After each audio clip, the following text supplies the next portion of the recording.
Sejam bem-vindos a mais um Encontro com a Palavra. Nós estamos felizes porque vocês estão aqui conosco e nos acompanham sábado após sábado nessa nossa caminhada dentro do livro de Efésios. Hoje nós temos o prazer de ter a companhia do professor Gilberto, professor Felipe. Muito obrigada por terem aceito o convite e o desafio de falar para os nossos internautas sobre a vida moldada em Cristo e o discurso inspirado no Espírito. O título é grande, mas vocês vão ver que não é tão difícil assim. Professor Felipe, pode iniciar o nosso estudo com uma oração, por favor? Vamos orar. Querido Deus, somos agradecidos por estarmos estudando a Tua Palavra, conversando sobre ela e transmitindo essa conversa para aqueles que estão interessados, que precisam. Senhor, que Teu Espírito possa agir em nós, nos conduzir, que possamos ser usados para transmitir os Seus desígnios, os Seus planos e aquilo que permite que conheçamos. Esteja conosco, esteja com aqueles que estão assistindo, com os nossos familiares queridos. São os nossos pedidos e agradecimentos em nome daquele que nos salvou, Jesus. Amém. Amém. Amém. O nosso verso para memorizar, como você sabe, é o verso mais importante da lição, aquele em torno do qual vai girar todo o estudo dessa semana. Ele se encontra em Efésios, no capítulo 4, versos de 22 a 24. Fala assim: quanto à maneira antiga de viver, vocês foram instruídos a deixar de lado a velha natureza, que se corrompe segundo desejos enganosos, a se deixar renovar no espírito do entendimento de vocês e a se revestir da nova natureza, criada segundo Deus em justiça e retidão, procedentes da verdade. Esse verso é muito comprido, mas eu vou começar a esmiuçá-lo a partir da parte final. E aí, professor Gilberto, quando eu vejo assim, que essa nossa nova natureza, ela é criada segundo Deus, em justiça, retidão, procedentes da verdade, eu penso em graça. Porque não somos nós que fazemos isso, né? Nós não conseguimos mudar a nossa natureza. Então, quando essa graça, ela nos reveste, quais são os resultados? O que acontece na nossa vida? O importante é a gente ter em mente o seguinte: apesar da graça ser algo, um dom doado por Deus, né, na pessoa de Cristo, ali através da morte e ressurreição dele na cruz, Deus tem uma preocupação ainda maior de nos levar ao conhecimento de onde existe na palavra de Deus as fontes que nos garantem que essa graça possa ser aplicada da melhor forma possível nesse processo de transformação nosso. Porque a gente pode criar aí um relaxamento, né? Nós, como seres humanos, somos tendenciosos a ser relaxados e tudo mais. É a mania do Deus completa. Deus completa, né? Mas Deus está dizendo aqui, né? Eu quero até fazer um uso aqui, se vocês me permitem, de um texto que não está citado aqui no contexto da lição dessa semana, que está no Evangelho de João, no capítulo 17, e o verso também 17, que diz-nos o seguinte assim: santifica-os na verdade, a tua palavra é a verdade. Então, esse processo de transformação, ele deve ocorrer. Ele ocorre com a ajuda de Deus, com a instrução de Deus, mas ela tem um ponto de buscar essa transformação. Deus tem a forma. Um outro texto até que também gosto bastante, que está lá no capítulo 45 do livro de Isaías, no verso 22, Deus está dizendo ali para a gente o seguinte, vou até lê-lo aqui para que a gente realmente possa trazer a fidelidade ao texto. E diz o seguinte ali, capítulo 45 de Isaías, no verso 22. Ele diz o seguinte: olhai para mim e sede salvos, vós todos os limites da terra, porque eu sou Deus e não há outro. Em primeiro lugar, esse processo de transformação tem que estar alicerçado nessas duas verdades. Primeiro, de que Deus é o único Deus. Segundo, ele dá a cartilha para que você aprenda nesse processo de transformação. A questão que muitas vezes ocorre de errado, vamos dizer assim, no nosso processo de vida cristã, e aí nos leva talvez a cometer erros, é porque a gente às vezes quer dizer o seguinte assim: olha, eu sou um cristão, eu aceitei a Jesus, né, mas eu até aceito Ele como, né, meu Salvador, o meu Redentor. Mas a grande dificuldade nossa é tê-lo como Senhor. Porque o Senhor dita as regras e o servo obedece. Né? Então, quando Deus está dizendo aqui, olha, olhai para mim e sede salvo, muitos de nós viramos até as costas por esse tipo de texto e diz o seguinte: isso é simples demais. Olhar, né? Não tem que fazer nada, simplesmente dar uma olhadinha, passar o olho rápido e continuar na minha forma de ser. Não, não é isso. O olhar aqui que Deus está dizendo é um olhar de contemplação, de demora. É nele que os nossos olhos têm que estar fixos. Porque à medida que nós vamos percebendo os detalhes do cuidado dele, vamos entendendo, né? Eu pergunto assim, um jovem, hoje acho que, não sei se com 16, 18 anos já consegue tirar a carteira de habilitação no nosso país, mas se você simplesmente, por mais dinheiro que um pai tem, possa dar um carro para ele, se não colocá-lo lá numa condição dele aprender as regras de trânsito, como se portar, como estacionar, a ética do trânsito. A ética do trânsito, né? Uma coisa, a moralidade do trânsito, o companheirismo que você tem que ter, a empatia com as outras pessoas, também que podem errar contra você, ou você errar contra as outras pessoas. Mas a partir do momento que aquele jovem ou aquela jovem vai até aquela escola e passa a ter esse conhecimento, e juntamente com as aulas práticas, chega um dia que ser cortês no trânsito é natural para ela. Não é algo mais. Então, essa transformação que Deus quer causar em nós é uma transformação de naturalidade.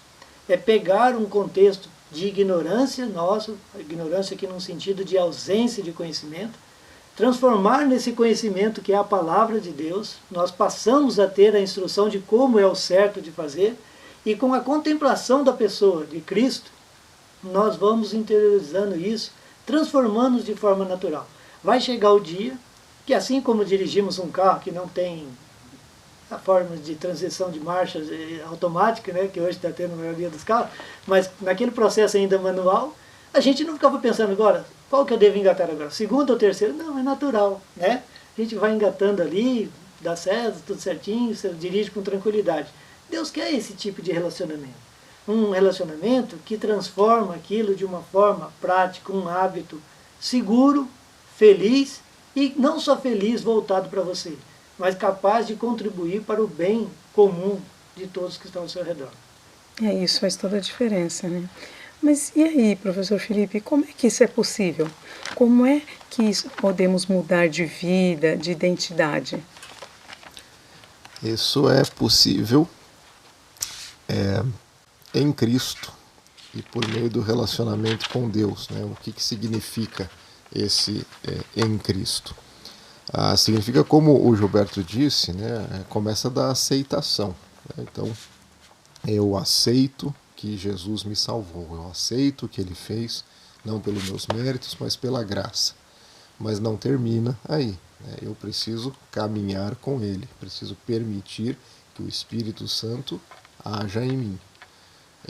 E esse caminhar com ele também significa que ele é o Senhor da nossa vida. Né? E ele vai mostrar o que ele quer de nós por meio do relacionamento e também da palavra, como o Gilberto apontou. Né? Deus permite que nós tenhamos acesso ao Evangelho, à sua palavra, que é uma forma também, né, de nos ensinar o que é bom, que ele espera de nós. São leis universais ou preceitos universais que nós devemos seguir. Agora, é muito importante porque essa questão de vida nova realmente significa a vida nova. É morrer para a vida antiga, né, e passar a ter uma nova vida com Jesus, em Jesus. Então tem um simbolismo muito importante na morte, ressurreição e ascensão de Jesus. Nós vamos fazer isso junto com eles. Né? O nosso eu antigo, né, a literatura escrita por Paulo, ela mostra muito isso, né? Vocês estavam perdidos, né? Então o nosso eu antigo, ele vai morrer e vai nascer um novo eu em Cristo, né? Que vai ressuscitar, viver novamente com ele e vai, né, se santificar junto com ele. Tem vários elementos que eu considero importantes nesse processo. Um é que quando Paulo fala, quando Paulo escreve, né, aos gentios, ele transmite uma segurança no sentido: vocês já foram separados, vocês já estão salvos, então isso é acolhedor. Mas ele também diz, e porque vocês estão separados e são salvos, vocês vão viver como Deus planejou que vocês vivessem. Isso não significa perder a individualidade, né? Deus nos ama por nós sermos quem nós somos, né? É como um pai que ama o seu filho. Isso não significa que o pai não vai instruir como o filho deve se portar nos momentos em que o filho estiver se comportando, fazendo alguma coisa, inclusive, que não esteja correto. Então, Paulo, de forma muito sábia e muito inspirada, ele mostra, olha, vocês estão salvos, vocês estão abençoados, existe um plano para vocês desde sempre, né? E por conta disso, há uma forma ou comportamentos que não são toleráveis, que não são bons para vocês, para com quem vocês convivem. Vocês precisam, inclusive, demonstrar, né, que estão restaurados. Então, tem, inclusive, elementos culturais dos gentios que Paulo vai mostrar. Olha, essas práticas não estão de acordo com a vida nova que você passou a viver e que você vai se aprimorar nela, né? Então, o título, né, da nossa conversa, quando fala a vida moldada em Cristo, né, essa parte do título é justamente como é possível, por meio do relacionamento, por meio da palavra, e por meio da convivência, e por meio de permitir a ação do Espírito em nós. Porque mesmo aceitando a graça, nascendo num contexto de pecado, numa natureza de pecado, continuaremos tendo tentações, né?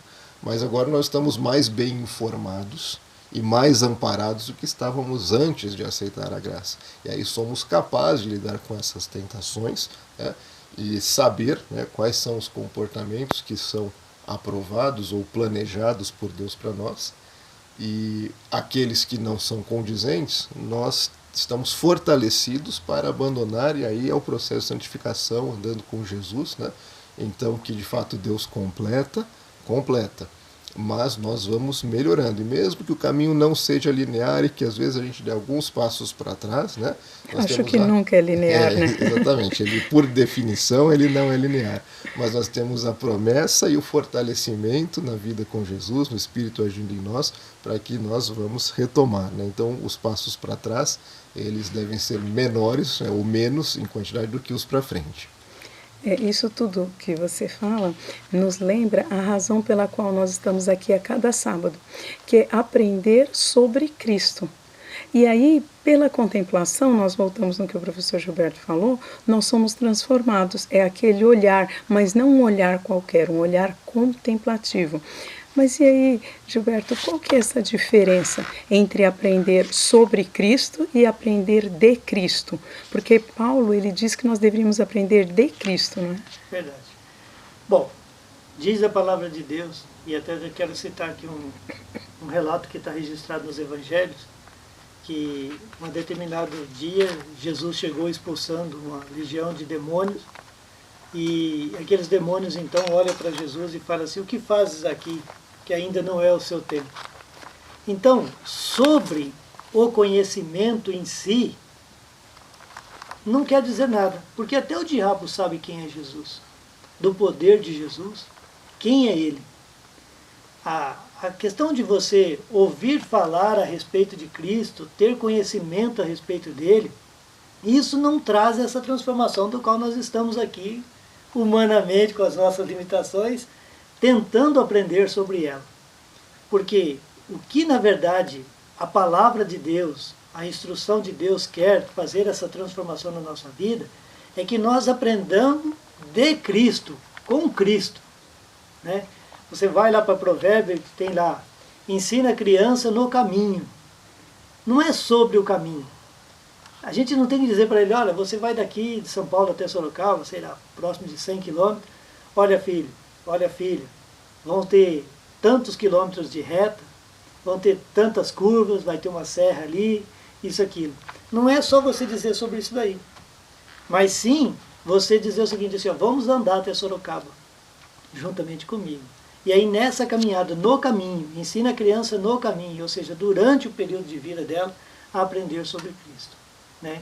Então é disso que a gente tem a diferença. Não basta simplesmente conhecer sobre Cristo, mas é aprender a andar com Ele, a imitar a sua forma de obediência ao Pai, de consagração diária, de estudo da palavra diária. Foi isso que Jesus fez. E cheios disso, nós vamos imitar o Mestre. Nós vamos deixar, a lição tratou a respeito aqui da questão de você tornar-se menos insensíveis, né? E isso só é possível com a ajuda de Deus. Isso não é algo humano. Eu não vou amar além de mim se não for com a ajuda de Deus. E essa ajuda de Deus, esse caminhar junto, nos dá uma sensação assim de companheirismo. E esse companheirismo nos dá uma sensação de maior tranquilidade. Tranquilidade e paz, coisas que nós não temos no mundo de hoje, né? E como que a gente faz isso, professor Felipe? Como é que nós conseguimos caminhar com Deus tendo essa paz no coração, sendo que o mundo ao nosso redor parece que vive uma guerra contínua, né? Às vezes, quando você acha que está tudo em casa, tranquilo, tem um problema com o vizinho. Quando você acha que com o vizinho está tudo tranquilo, tem um problema no trabalho. A gente parece que nunca tem paz de fato. Como é isso? Como é que é ter essa paz no coração? Essa é uma pergunta muito importante.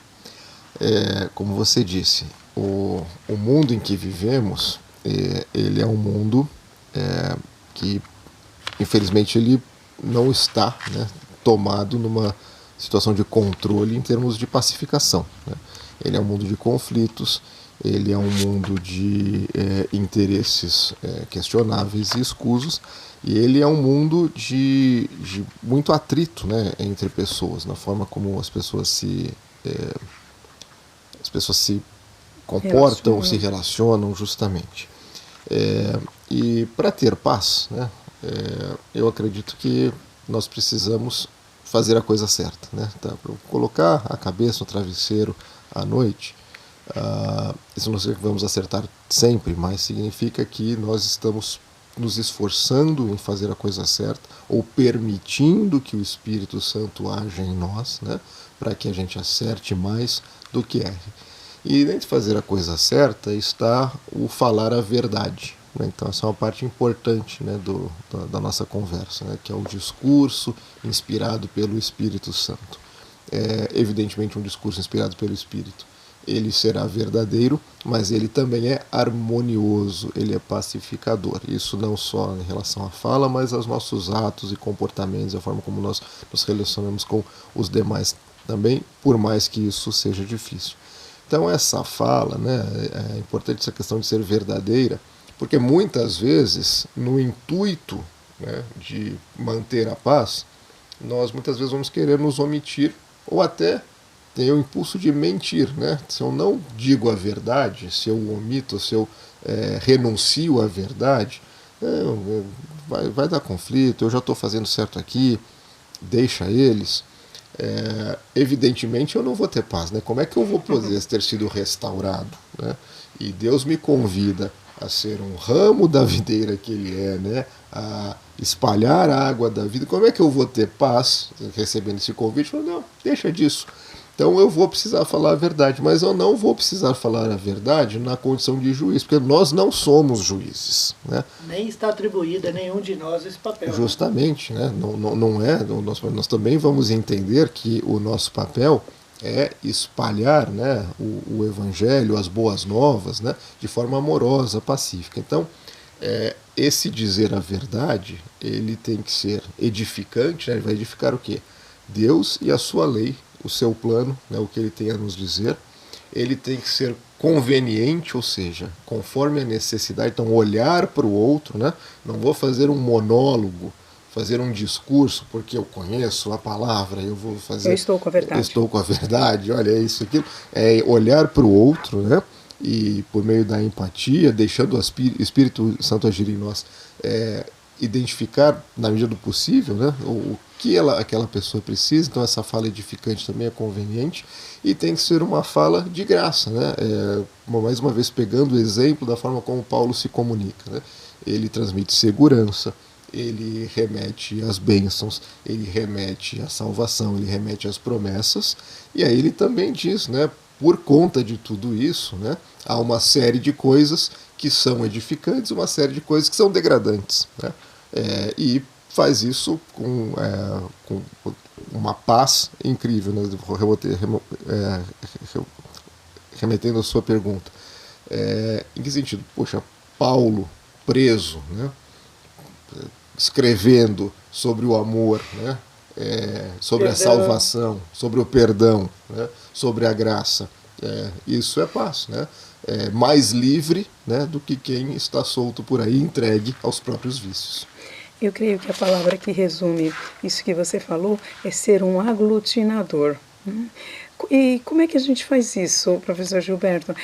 Como é que eu consigo aglutinar vivendo dentro de uma cultura? Cada um de nós aqui vive numa cultura diferente. E assim, existem princípios, existem situações na cultura que podem ser mantidos depois que nós conhecemos a Jesus. E existem coisas que devem ser consideradas mundanas, coisas que são do coração do homem, como você falou anteriormente, coisas antes de Deus nos mudar. Como é que eu faço essa diferença e consigo colocar isso em prática? O que deve ser mudado e o que deve ser mantido, ou o que pode ser mudado e pode ser mantido? Nunca podemos nos esquecer que quando Cristo, antes dele ascender ao céu, depois da ressurreição dele, ele disse assim: eu enviarei o outro Consolador. E o Consolador aqui, no caso, é a pessoa do Espírito Santo. E essa pessoa do Espírito Santo, fica bem registrado de que é alguém que, apesar de, dentro de um contexto de unidade na Trindade, ele é uma pessoa, individualmente falando. E esse nosso Consolador, tem até um livro, que, me perdão aqui se eu errar no pronome, mas ele, não sei se é Meu Amigo Espírito Santo, ou Nosso Amigo Espírito Santo. Ele é um livro muito maravilhoso que todos nós, como cristãos, devemos ler esse livro, nos aprofundar dele. Você vai ter porque muitas vezes a gente tem dificuldade, a gente talvez falar sobre o Pai, para nós imaginamos, é a pessoa do Deus Pai que está lá sentado no trono do céu. A pessoa de Cristo andou junto com a gente aqui nesse mundo. Então a gente consegue, nós somos matéria em tudo, queremos tocar, e tudo aquilo que se torna muito abstrato, a gente tem dificuldade de trabalhar com isso, porque nós somos matéria. Então esse livro ele nos ajuda a entender a presença mesmo do Espírito Santo conosco no nosso dia a dia. E tem das citações bíblicas que diz que se existe um pecado do qual não há perdão, que é o pecado contra o Espírito Santo. E às vezes isso nos assusta, a gente rapidinho quer correr em todo o livro, por toda a Bíblia, perguntar para quem tem conhecimentos teológicos, para a gente identificar então qual é essa falha que eu não posso cometer. Ou será que eu já cometi? Porque isso talvez nos daria uma chance de ter uma gama dos outros pecados que então a gente poderia participar. Certo? Os outros tudo tem perdão, só esse aqui que eu não posso fazer. Mas não é nesse sentido. Porque o pecado contra o Espírito Santo nada mais é do que você criar as barreiras contra ele para que ele não possa agir. Porque se a única forma de você estar salvo em Cristo, porque ser salvo é pela graça, é instantâneo, mas estar salvo continuamente até a redenção, até a volta de Cristo, essa caminhada aí vai exigir o professor Felipe falou muito bem ali a respeito da questão das tentações. A oração modelo que Deus nos deixou, um trecho dela, uma parte, diz o seguinte: não nos deixes cair em tentação. Significa que ela vai ocorrer. Diariamente. Diariamente. Então a gente vai pedir para Deus para ajudar a gente não cair, mas elas estarão presentes na nossa vida durante a nossa caminhada. Então, e se eu me deixar levar por elas, nós temos que entender o seguinte: ou Deus vai nos afastar do pecado, ou o pecado vai nos afastar de Deus. É inversamente proporcional. Então, da mesma forma com que... E Paulo, quando ele citou aqui na lição a questão dos gentios, ele não quis apontar com o dedo o erro dos gentios. Não é isso que ele está fazendo. Ele está dizendo para as pessoas o seguinte assim: aquela pessoa que ainda não se converteu, que ainda não começou a colocar em prática o plano divino na vida dele, ele está numa ordem degradante, moralmente falando. Por quê? Olha para eles que ainda não conhecem e você vê eles cada vez mais se afundando no pecado. E pecado, qual é o salário do pecado? É a morte. Mas ele também lembra a parte positiva. Mas aqueles que já aceitaram a Cristo, estão inversamente proporcional, que estão crescendo na pessoa de Cristo, também eles estão ganhando a cada dia, em cada processo de transformação, vida. E vida durante esse nosso período aqui, porque vamos viver com qualidade, desfrutando de paz, vivendo uma vida confiante, sabendo que você tem um ponto de origem, que você tem um propósito. Isso o professor Felipe falou, né? Ele apontava as coisas negativas, mas em seguida ele mostra o propósito pelo qual ele está trazendo aquela orientação, certo? Nós somos abençoados para quê? Para abençoar. Nós existimos com um propósito de adoração a um Deus maravilhoso, misericordioso e amoroso com a gente. E é isso que o Espírito Santo vai nos moldando. É Ele o nosso amigo. Nós temos que saber que quando colocamos as nossas cabeças no travesseiro, à noite, a gente tem alguém ali, até mesmo no inconsciente nosso, trabalhando, moldando, nos orientando, trazendo, mostrando também os desvios que tivemos talvez durante aquele dia, que a gente precisa se atentar mais para corrigir, fazer uma correção de rota. Ele é o nosso grande amigo. Até a volta de Jesus, nós temos que ter esse carinho todo com a pessoa do Espírito Santo e pedir que ele sempre esteja com a gente. A Bíblia nos garante que se existe uma oração que é prontamente atendida, não tem aqui, é sabedoria. E é o Espírito Santo, o agente da divindade, da Trindade divina, que faz esse papel de nos fazer conhecer a vontade de Deus, as instruções de Deus, nos trazer a memória diante de cada situação de como agir. Eu gosto muito de um texto que está no livro de Isaías, eu sou apaixonado por esse livro, e ele diz o seguinte: a tal ponto de chegar um dia, você se der de frente com uma encruzilhada, você ouvir a voz de Deus falar atrás do seu ouvido, vire para a direita ou vire para a esquerda. Esse grau de intimidade, de profundidade dessa amizade com o Espírito Santo que vai nos permitirá isso aí. E o Espírito Santo ele é tão determinante na nossa vida que ele vai nos identificando e mostrando aonde nós podemos melhorar. E como é que eu identifico isso com o Espírito Santo? Essas áreas em que eu preciso ser mais moldada ou preciso até alterar de caminho. Como é que a gente consegue fazer essa identificação do Espírito Santo, Felipe? Eu creio que comece permitindo ou pedindo, inclusive, para que Deus nos ajude a permitir que o Espírito Santo haja em nós. Porque, como o Gilberto disse, das pessoas da Trindade, o Espírito Santo é aquele que está conosco todo dia. Todo dia ele vem, bate a porta, e se a gente está com preguiça de abrir, ele fica lá e ele vem de novo. E é muito interessante essa questão do pecado contra o Espírito Santo. Eu me lembrei quando o Gilberto falou isso, que numa lição que eu estava assistindo, alguém falou sobre isso, né? E perguntou, mas o que é o pecado contra o Espírito Santo? E o professor sabiamente falou, olha, o fato de você estar preocupado com isso já é uma excelente coisa, porque você não quer pecar contra o Espírito Santo, né? Você está aí se esforçando para deixar o Espírito agir em você, né? Mesmo com todas as dificuldades. Então, deixar o Espírito agir. Agora, nós temos que pedir, né, diariamente, para que Deus nos dê sabedoria, nos dê discernimento, nos dê as condições para que a gente deixe o Espírito agir. Saber que não é sobre nós, né? O discurso, o comportamento que a gente vai adotar é sobre Jesus, e ele não é nosso, né? É o Espírito que vai dar as condições para que nós tenhamos conhecimento, tenhamos inclinações, para que nós avaliemos os nossos impulsos que não são condizentes com o comportamento que Deus espera de nós, lidando com isso de forma natural, né? Com fé, com segurança, no sentido fortalecidos por Deus. Essa natureza nossa ela vai se transformar, né? Porque nós sabemos que é possível, né? Não é imediata, não depende de mim, não é por meu mérito, mas é possível.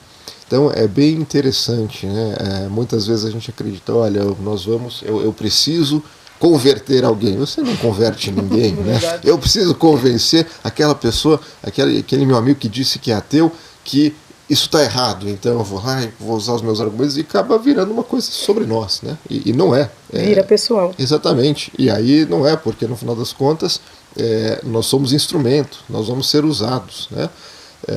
A nossa experiência, nosso comportamento, ele vai de alguma maneira testemunhar naturalmente, e a nossa fala ela precisa ser inspirada.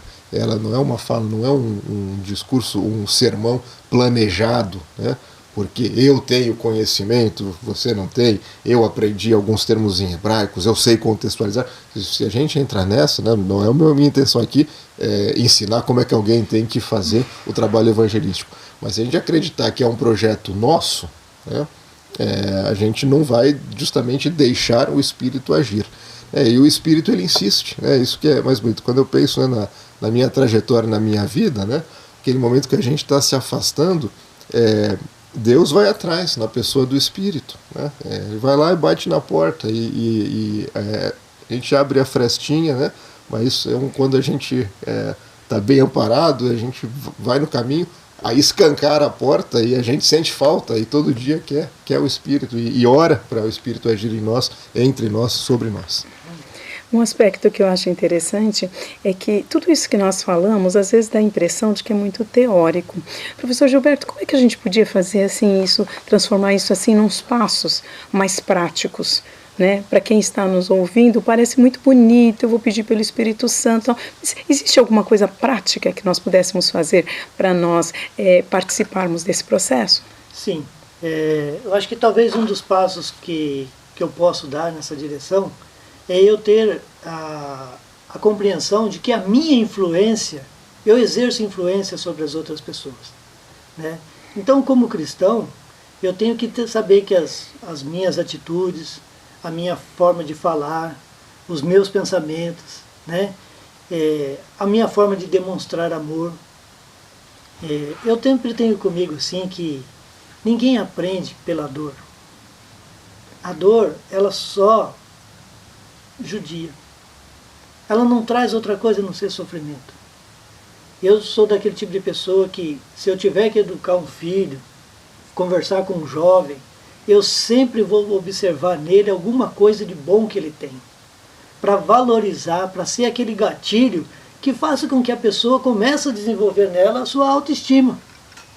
Eu me lembro quando uma criança, ainda lá no sítio, no Paraná, e nós comprávamos também óleos comestíveis de cozinha de soja, né, para usar também em casa. E eu lembro que eu tinha feito o primeiro ano na primária, e aí estava começando o segundo primário. E eu lembro que meu pai trouxe uma caixa de óleo de soja, e eu olhei assim para a lata de soja, de óleo ali, e li assim, né, óleo de soja para mesa e cozinha. Aí meu pai olhou para aquele catoquinho, eu tinha feito o primeiro ano com 6 anos de idade, que não era comum naquela época.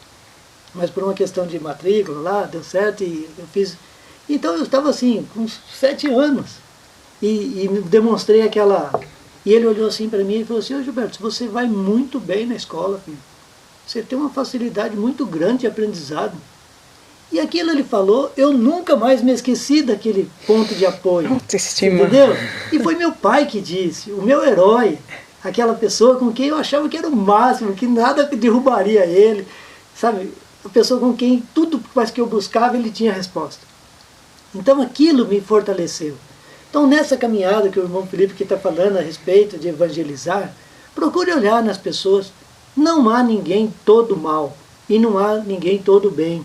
Todos nós temos pontos fortes e pontos fracos, mas talvez o gatilho que a gente precisa aprender, de prático, é olhar para as pessoas e enxergar nelas aquilo que elas há de bom, né? Paulo via isso nos gentios. Olhou para a comunidade de Éfeso e viu que eles também estavam enfrentando problemas, dificuldades, perseguições, e ele se preocupou com isso. Ao mesmo tempo que ele apontava aquilo que poderia ser os riscos, em troca ele já trazia, mas vocês não. Vocês já estão no andar de cima, vocês já aprenderam sobre isso, continua firme, certo? Mostrava os pontos positivos. Então, acho que isso é uma forma de eu contribuir de forma prática, olhando para as pessoas, percebendo nelas o que há de bom nelas. Isso é muito bom. Então, encerre para nós com uma oração, pedindo que o Espírito Santo nos dê essa sabedoria, né? Como você é pai, você sabe o que é instruir uma pessoa, mas às vezes tem alguém que nos está assistindo e pensando assim, tá, mas isso, como é que eu faço isso? Então peça isso para o Espírito Santo por nós, por favor. Vamos orar. Querido e bondoso Deus, nós queremos agradecer por Deus Espírito Santo, ser um amigo, como o irmão Felipe falou aqui no estudo, ele está ali sempre à prontidão, batendo a porta, cumprindo aquilo que está lá em Apocalipse 3:20, eis que estou à porta e bato. Se você abrir a porta do seu coração, eu entrarei e cearei contigo todos os dias. Amém. Que o Senhor nos dê a força, que o Espírito Santo capacite cada um de nós que já aceitamos a Cristo como nosso Senhor e Salvador. E esteja também com aqueles que estão hoje talvez tendo o primeiro contato, ouvindo esse primeiro chamado. Que o Espírito Santo dê a eles confiança, que eles possam também aprender do teu amor e da tua misericórdia, saber que são importantes para Deus, são importantes para nós também, e que esse processo de santificação diária possa ir ocorrendo na vida de todos nós. Quando nós errarmos também, Senhor, pedimos que o Senhor possa interceder junto a Deus, no papel de Cristo, nosso sumo sacerdote, intercedendo por nós, pedindo que Deus também nos perdoe das nossas falhas. Por favor, nos abençoe, continue conosco, livra-nos do pecado e nos enche de vida, vida que vem do Senhor. Amém. Eu te peço isso em nome de Jesus. Amém. Amém. Até a próxima. Nos veremos na próxima semana e que o seu nome esteja escrito no livro da vida.